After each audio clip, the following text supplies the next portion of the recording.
Aloha mai kako, and welcome to Asia Pacific Dance Festival's Moving Forward series, a conversation with festival participants from years past.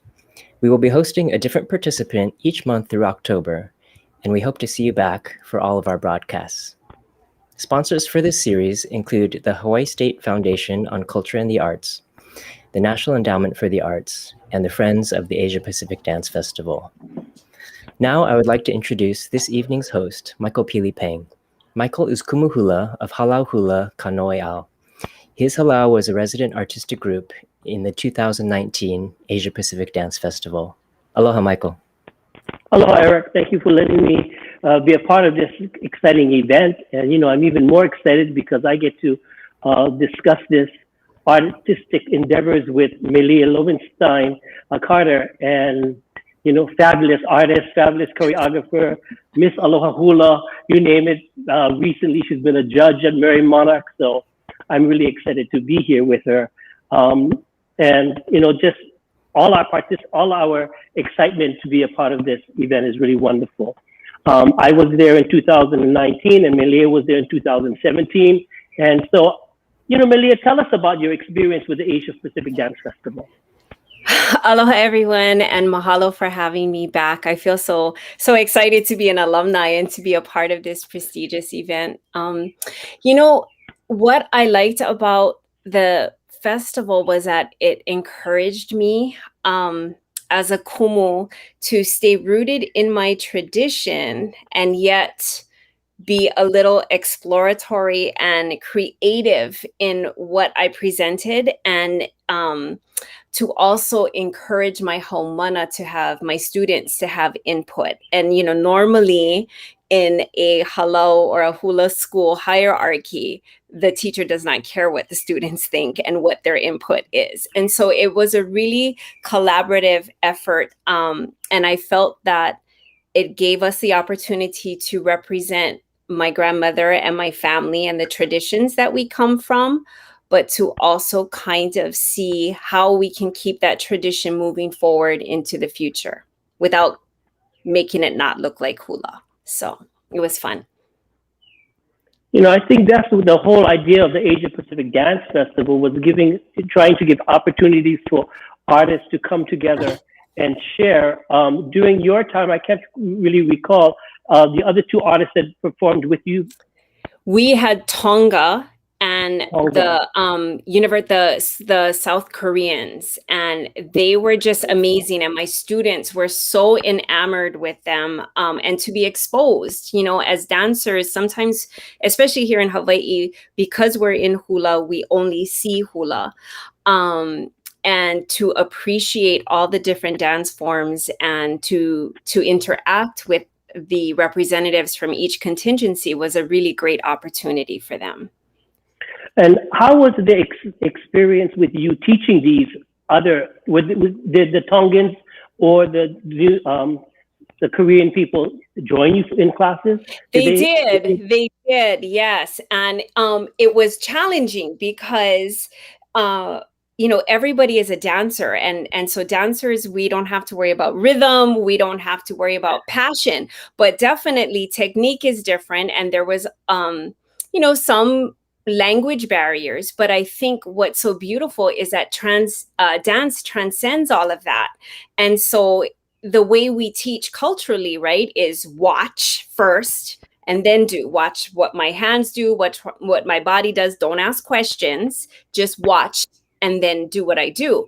And so with a language barrier, what's so beautiful about dancers is that is exactly what happened. And so it was so much easier because as a Kumu, I was like, how am I going to do this? These are not my students. How much can I push? How mean can I get?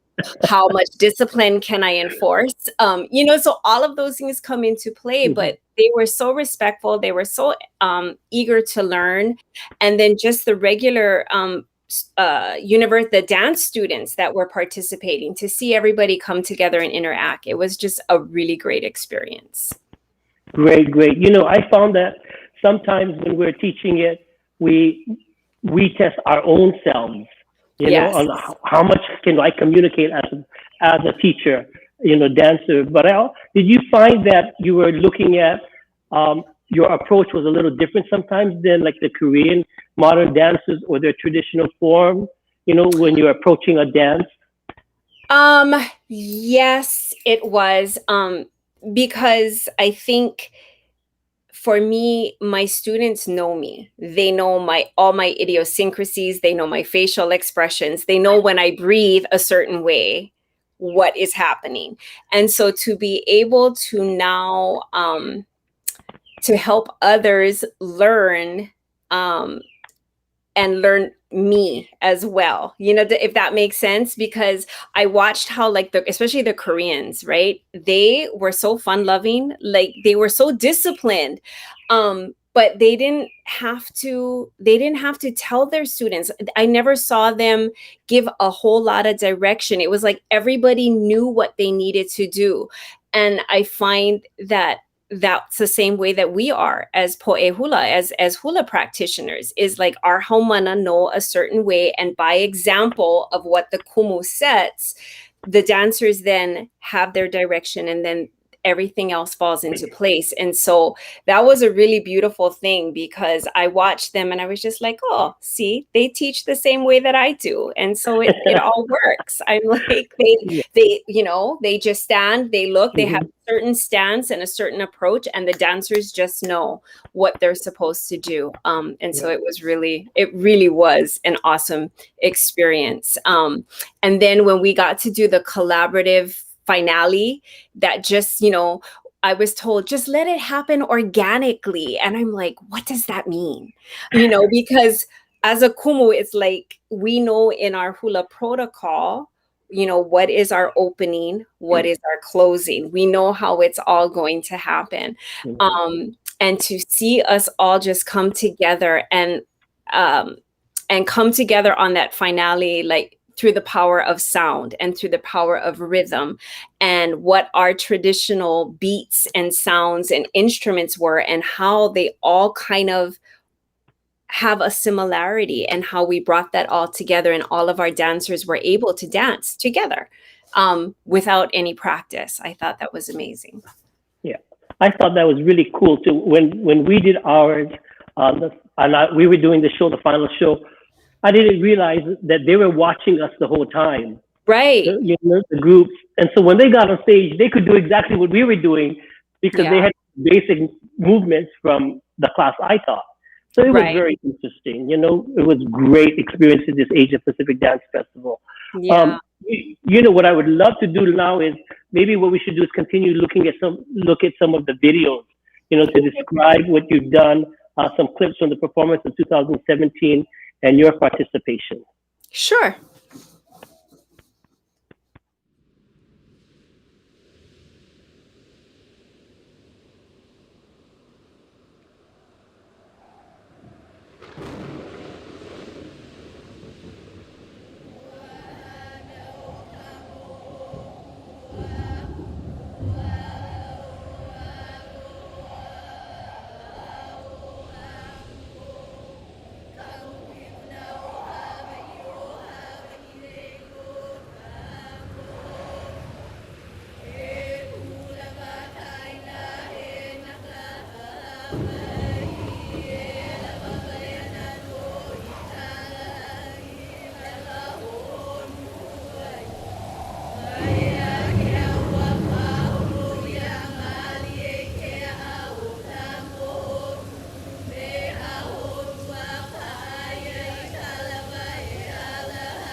Wow.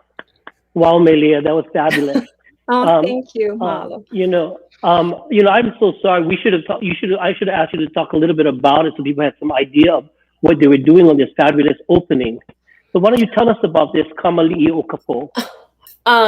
Okay, so Kamali'i Okapo is a modern chant that was written in an ancient mana'o or thought. And the composer, Kauai Kapuo Kalani Hewitt, he did it as a lesson. He always, when he composes mele or chant, it's for his descendants, his mo'okuauhau, for them to remember where they come from. And I think for everyone, if what makes hula so special is that we are the living, breathing, moving words of our kupuna. Yeah, is that hula is the form of bringing our the words of our kupuna to life. And so in Kamali'i Okapo, it's the child of night and the child of day, Kamali'i Keao. And why I gave this particular mele in the showcase, or why I showcased it, a lot of my students were very young. They were just finishing high school, going off into college. And hula pahu is something that I reserve for the more the older dancers, the more seasoned dancers, and because of the balance that they need. And so what this mele does is that it chronicles our people from the time of Wakea and Papa, of Sky Father and Earth Mother, to the creation of Haloa, who is our elder sibling, which is the Kalo. And it's a great mele to teach them their mo'okuauhau, their genealogy of where we come from. And a lot of it was because when I decide to teach a mele or a song to students, it's because there's a lesson to be learned. And what I found for so many of them is that they kept looking or kept thinking into the future of where they're going, where they're going, where they're going. They have no idea where they come from. And if they are not rooted and they're not balanced in their life, then you're never going to find yourself moving forward in a good direction, because you're not solid and you're not pa'a in your foundation.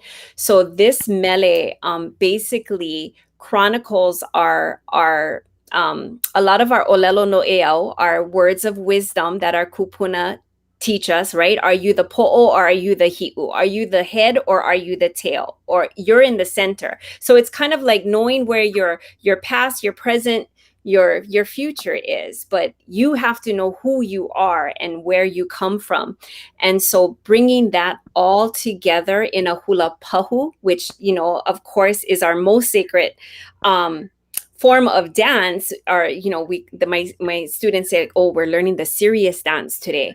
But before I gave them anything that was too big for them, I wanted them to start with something that was a little modern yet not, that they could understand, that they could comprehend, and then root themselves, and then show me that they're balanced before I let them go any further. So that was the whole premise. So that's why when you notice they're very aiha'a, they're the hela, which is a very traditional step. And I always tell them it may look simple, but by the time you're done with this mele, your legs are going to be jello. But it's that whole thing about grounding ourselves and centering ourselves. So knowing that there's always going to be dark and light. There's always going to be good and evil. There's always going to be what's above, what's below. Those are all just basic principles that we as po'e Hawaiʻi and as po'e hula believe in, and trying to get this young, modern generation to understand that. It was taught to them through dance.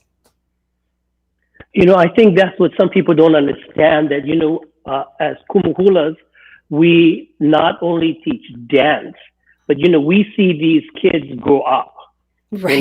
We raise these children, it's not like second grade where they're done in second grade and they leave. No. They last they stay here for 15, 20, 30 years with us.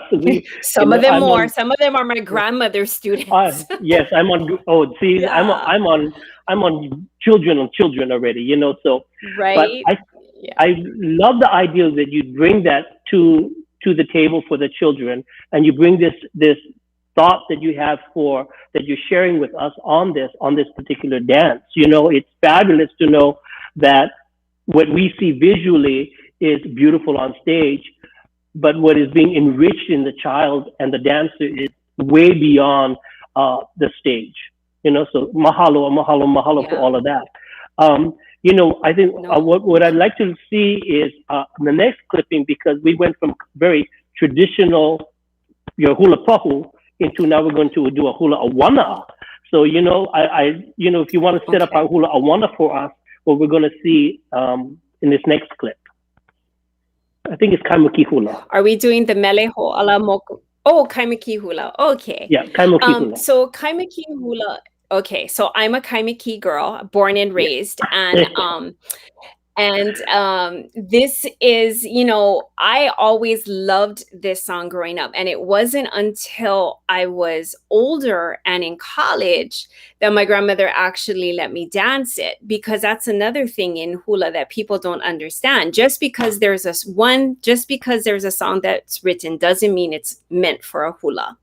And two, not everybody is supposed to dance every mele, because some of it, there's lots of kauna, you know, there's the hidden veiled poetry that, you know, they might be talking about one thing, but they're really talking about something else, you know, and it was when the children went to sleep that those stories were revealed. And so in this mele, I didn't learn it until I was much older. I was in college, because it alludes to a love affair, and there's a repetitive line in there that says "Hua nakama kanie," is that the wind blows through, right?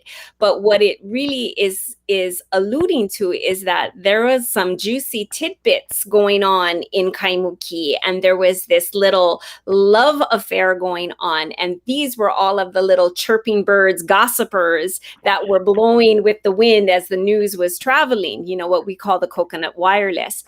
And so what's very interesting is that for this mele, it's my older ladies, like my younger girls were not allowed to do this.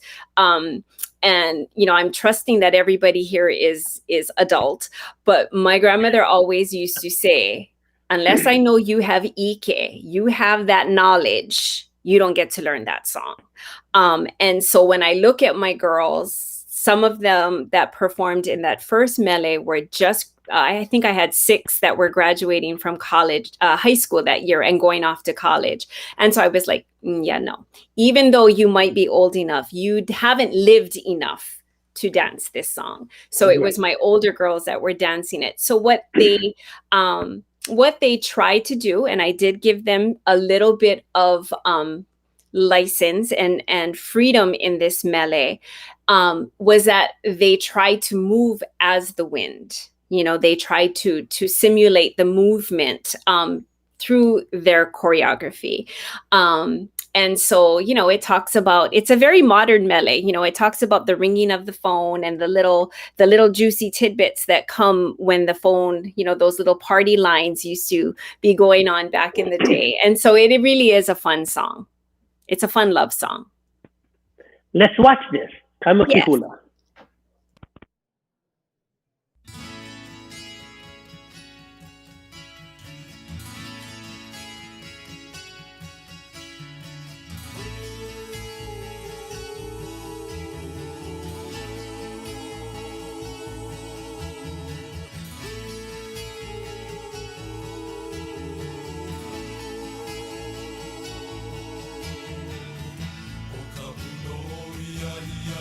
Why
Thank you. Thank you. Very, very nice. Yeah, and it always helps. You can always tell, like, when a dancer, especially a hula dancer, is having fun with a mele when they understand the different layers. And so I try to always tell my students, like, kauna is like an onion. You have the outside and you just peel off layer by layer. But as you get to the center, the final part, that's the sweetest part, right? And so you can understand, because that's the beauty about hula. When I watch dancers, everybody that's doing it has their own pilina, their own connection to the mele.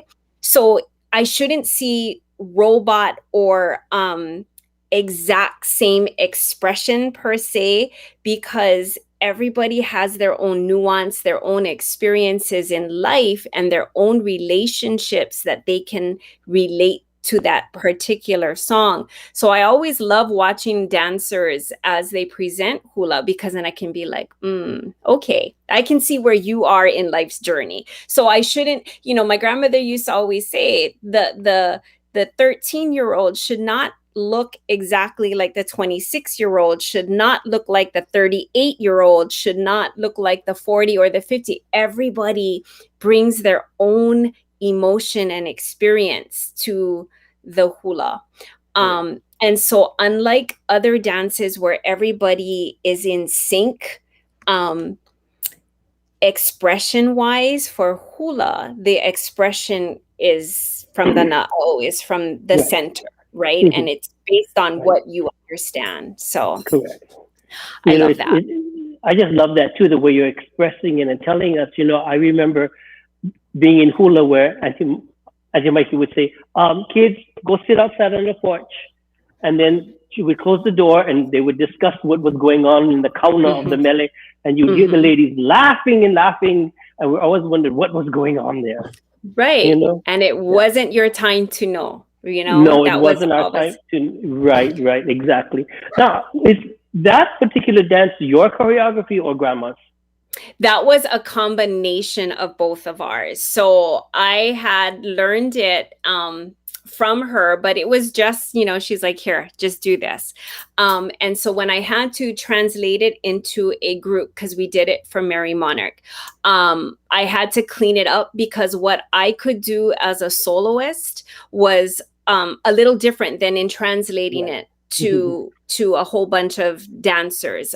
So it was taking both of ours. And so, there was a lot of nuances that were hers that I was like, no, they have to stay here because that's our tradition. Well, one thing I love about your choreography, and I'm watching it, is it is descriptive. It tells you what the mele is. Sometimes today I get confused as, what is that motion telling me? But the emotions are not just simple. I mean, I like to call it deceptive simplicity. It's simple, but we know how hard it is for us to get the dancers to do that kind of work. And that's really great. Really, really great. You have a third clip coming up, coming up, and that's your mele hoala moku. You want to tell us about that one? Okay, so this is where I was talking about, like, looking to the future and pushing a little bit of an envelope here. This chant was written by Keli'i Raichel, and he wrote it for the opening of the Aulani Resort here on Oahu. And the description of a ho'ala means to awaken. And so it is a chant that calls on the different moku, or the different land divisions of the island of Oahu. And the repetitive line, again, the eala means literally to wake up, but not necessarily from a slumber. And this mele, again, going with the kamali'ioka po, was part of a greater lesson that I felt my students needed to learn. One, they needed to learn balance, but two, they needed to wake up. They needed to know what their purpose was. And so when we in hula, when we kahea, when we call out the names, this was calling out each moku, the ali'i, the winds, the rains, and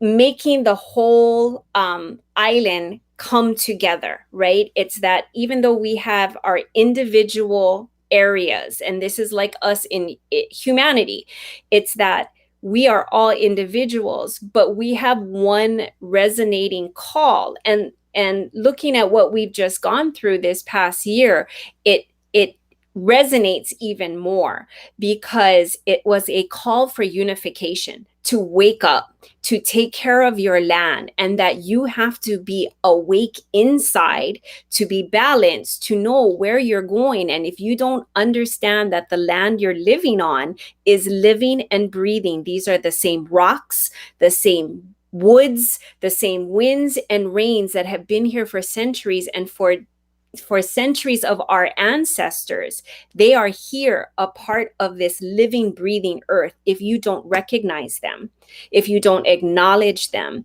and respect them, you will go nowhere. And that was part of the greater lesson. So in this hula, I gave them license. I'm like, what do you want to say? And one thing that made me happy as a kumu was that they listened.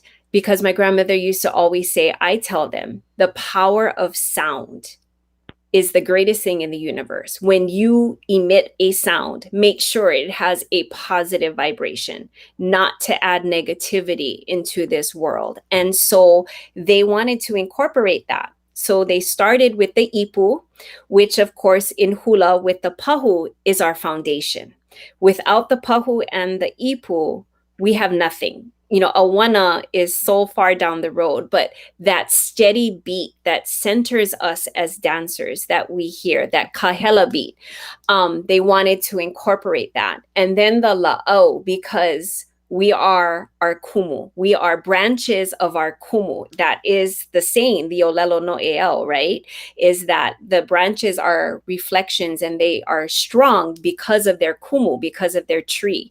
So they incorporated the kala'au into it. And then the ili, which were the smooth pebbles, because we are like in the mele ai pohaku, that we are children, we only need our stones, our rocks, that without our land, we are nothing. And so it was them that came up with that mana'o and put it all together. And I was like, okay, for a ho'ike and for something like this, I'll allow it.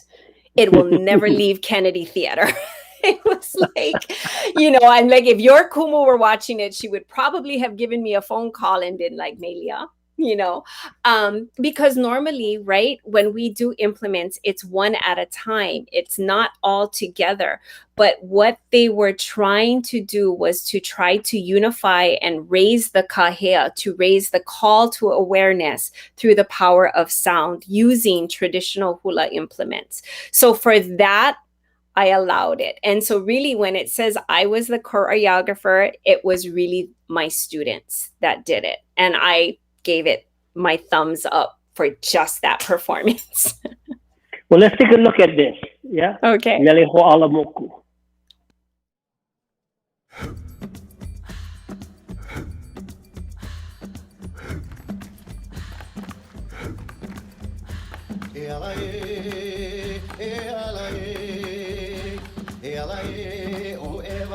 Ogai aha mauleo e ala e o kona I ke kai o kale uawe e ala e o kola upoko I ka lai o mololani e ala e o kola uloa I ka malu alua ki I vai e ala e ala e ala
I remember seeing that night and thinking to myself, the rhythms that you used in it was very interesting. And I had the same thought also, kala'aus, ipu, ili ili, and how all of that made a call and response.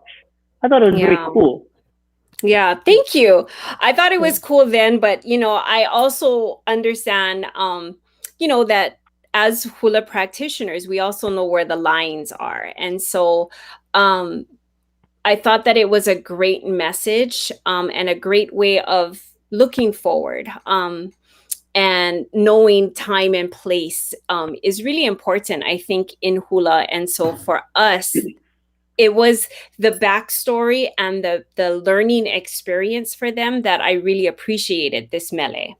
And certainly now in this time in especially in that kahea hope, in that last call where they said e o oahu o ka kuhi hewa, in remembering where we are and the ali'i of this aina and how important everything is on Oahu as this gathering place, and it all goes back to way back then in Kukani.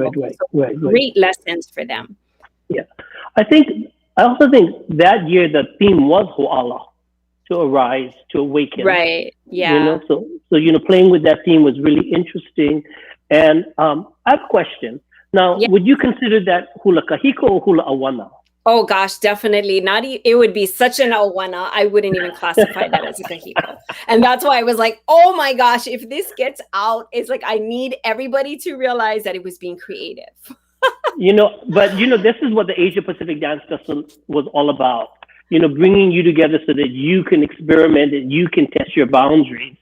Right. And that's part of what it is to be at a university, to play with the labs and and when you do something like that, you actually come back to your roots even stronger. Yes, even stronger. So it was really nice to kind of float away for a little bit, but to know what the purpose was. Right. So recently you've been doing some new works and things like that. So, let's get an opportunity to see some of your more recent work. That's from 2 years ago. Okay.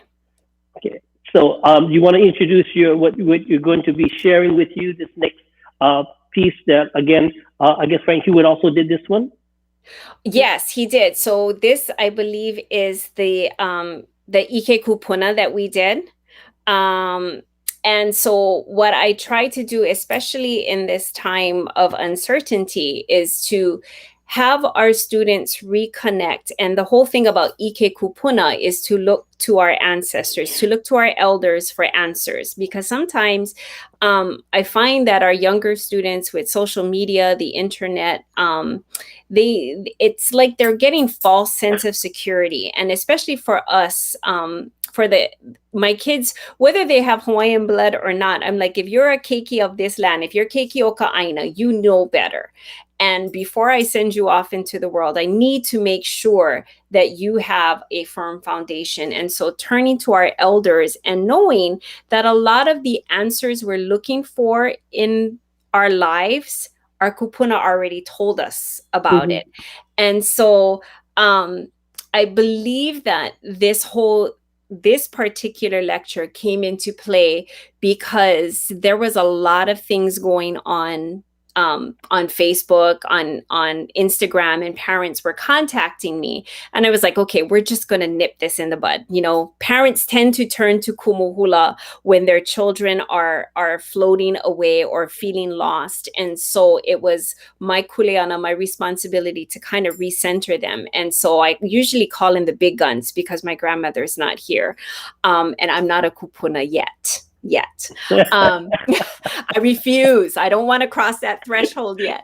But I think it's really important, and it's like, don't try to make up your own answers and justify what you're doing in a Western mindset. It's like our kupuna already gave us a foundation. It's like, listen, and your life will be so much easier if you listen.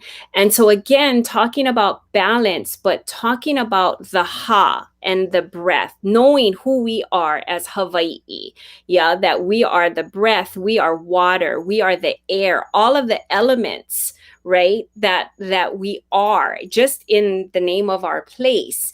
And again, if you just look to that, you'll find your balance. That's your four. I think we used that when we did Asia Pacific, was that we talked about the sacred ha, the four, right? Is like we have our four corners, we have our four directions, our four winds. The number four is very sacred to us. And so bringing all of the elements together, finding your balance, it was a really good lecture. And I had all of the parents, the families jump in online so that it's an extended learning, because it can't just be about the dance. Hula's not just about physical dance. It's about the total, your mind, your body, your spirit. And so nurturing that through this lecture series. Cool. So let's take a look at this new piece that you're doing. Okay. So this time we're going to Oku Iluna because I'm going to show you guys the hula. And it's very ma'alahino. Very ma'alahino. Because the focus of the hula is actually the olelo o ki'iamele. That's important. Okay, let's start. Ola ika ha, ola ika vai, ola ika I, Hawaii, Hawaii, Hawaii, Wakea kalani, Papa kahonua, no kaluna ko luna, no kalalo ko lalo. Ho'ohoku, kalani ka wahine, aloha ke kalo, aloha ke kanaka, aloha ka koue, o ka pono no ia e, o ka pono o Hawaii ne. What I do is follow the olelo. And what our kupuna said in the olelo, the wisdom and the knowledge of the olelo,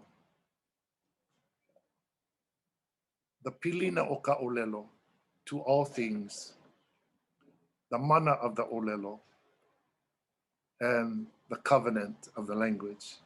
And in the hula, pilika olelo ike kuhi o ka lima, that in the hula, the motions have to be connected to the words. So if you're listening, it says, Vakea kalani, up Vakea kalani. Papa, the flat surface kahonua. What is up? No kaluna ko luna. What is down? No kalalo ko lalo.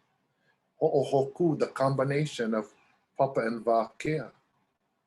And from her was born Haloa ke kalo, then Haloa ke kanaka. And the breath comes, the same breath that was imparted, you see, and then the pono. And then, you know, kapulima. The pulima is about hard work, you see. Every aspect of hard work, you have to pulima. You cannot only want and take, you have to contribute to the kumuhana. You know, I think that's a huge example for you as a kumuhula and the role you play as a kumuhula. It's not an easy role. I mean, you know, it's when not. people tell, I'm a kumuhula, I say to myself, really? I mean, you know, something I have to think about it. But the role that, you know, it's not, you know, like someone, you know, one of my tutus once told me, it ain't glamorous, people. No. It's not a glamorous role. And you work, I mean, seeing that you bring this to your haumana is really important. Yeah, it is. You know, I get that same comment, like, oh, you're a kumuhula, you get this and that. And I'm like, you know, I think if I were given a choice, I probably would have picked a 9-to-5 job. You know, Monday through Friday. It's like, because I also remember my grandmother telling me, you know, because there was no choice for me. I mean, there was a lot of rebellion on my part, because I didn't want this. I wanted a different life. I wanted the glamorous life. But she used to say, being a kumu hula can be very lonely, and it's very kaumaha. It's very heavy because you take in all of your students. And like we talked about, it's not something that, you just sign up for a class. I actually still very much pick my students. I let them come. I don't advertise them. Like, if you want to learn, you'll come find me. And then I'll let you know if you're a good fit. If you're not, let me help you find a good home. But those lessons, it was as important for me to include the families of my students, because I can't just be the only one teaching them this. It has to be our greater lahui, our community, our kaiaulu.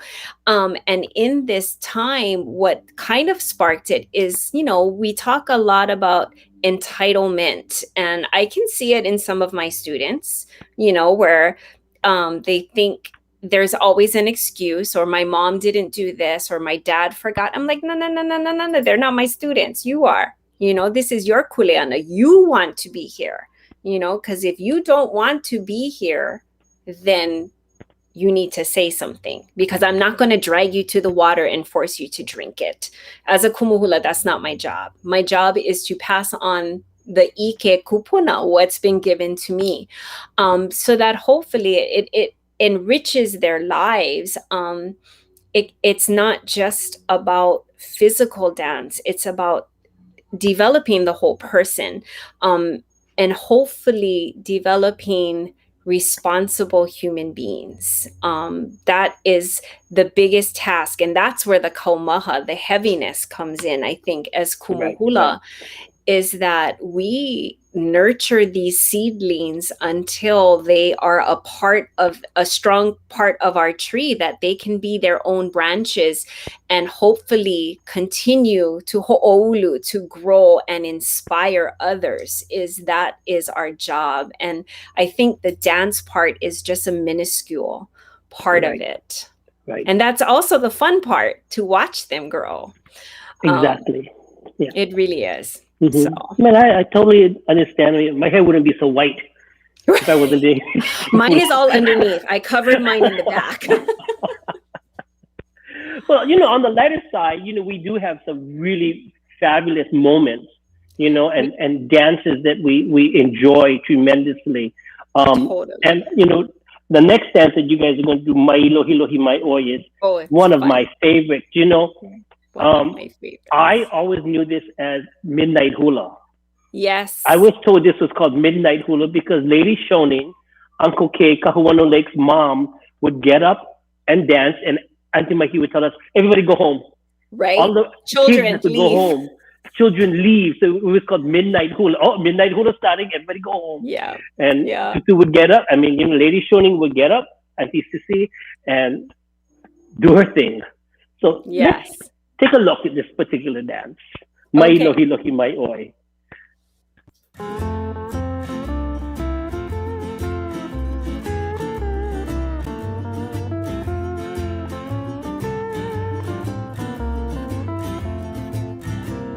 O he hawale oi ku ui po kahi mea ho. O he no, o he no ka ui aloha. Aloko hana e nei. O he hawale oi ku ui po kahi mea ho. O he no, o he no ka ui aloha. Aloko hana e nei. O ka hinua umea I aloha. O ko leola e ke aloha. Ka me mai au. Nā mea ka ua I a nei.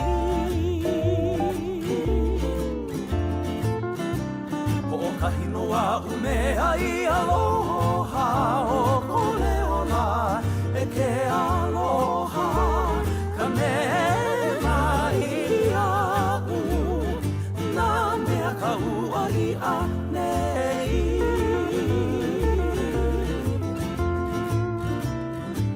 he o moe pono I ka po I ka hana nui a loko ka hia ka mana o e lau vili vili nei a o he o moe pono I ka po I ka hana nui a loko ka hia ka mana o e lau vili vili nei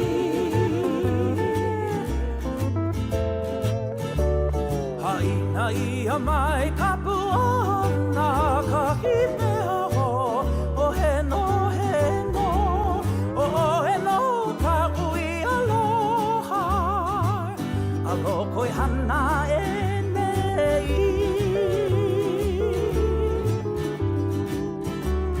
haina ia mai ka puana ka himea o he no o he no ka ui aloha aloko I hana e nei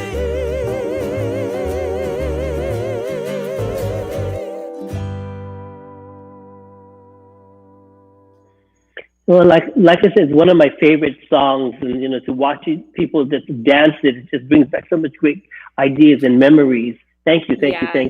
You're so welcome. That was a fun one. And that one, I call it my pandemic hula clip. So one of my students in Japan, they're still on lockdown and this has really taken a toll on them. Oh, yeah. And so just having them be able to do something together. And my student in Hawaiʻi edited for my grandmother's birthday last year. We did a halal presentation. So how cool is that? Yeah. We're running out of time a little bit. Do we have time to watch your last piece real quick for Sure. Peaceful World? So Sure. let's run to that one really quick before we run out of time. I want to show Okay. everybody your dance. Okay. And this is grandma's choreography. Oh, okay, cool.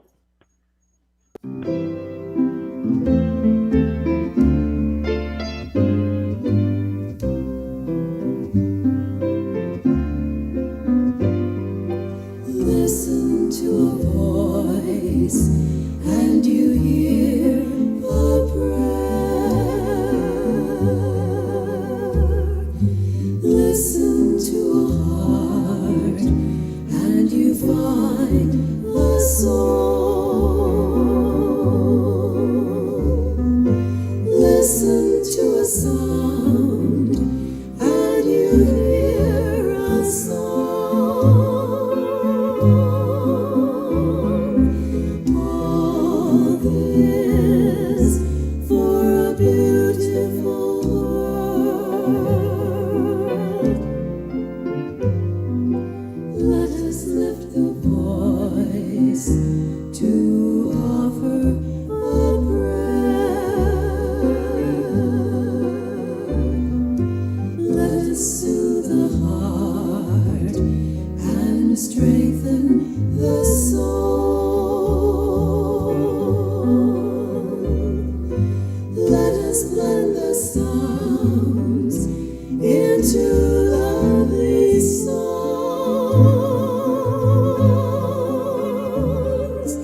All this for a peaceful world.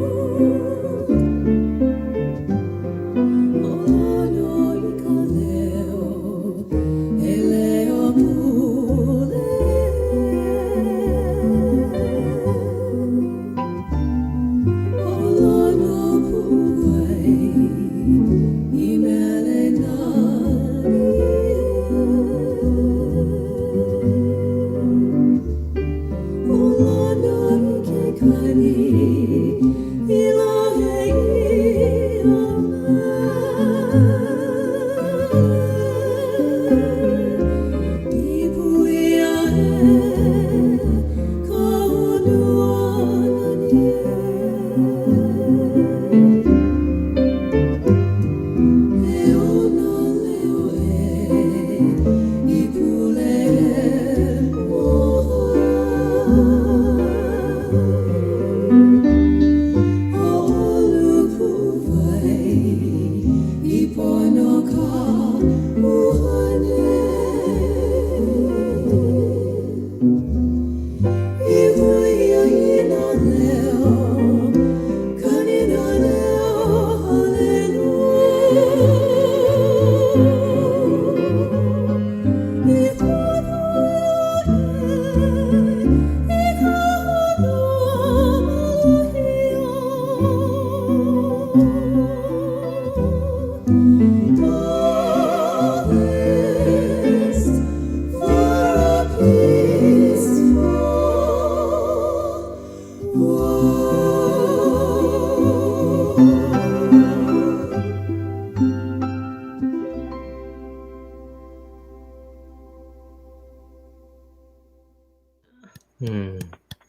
Wow, Maelia, thank you for sharing that one. That's really a special hula.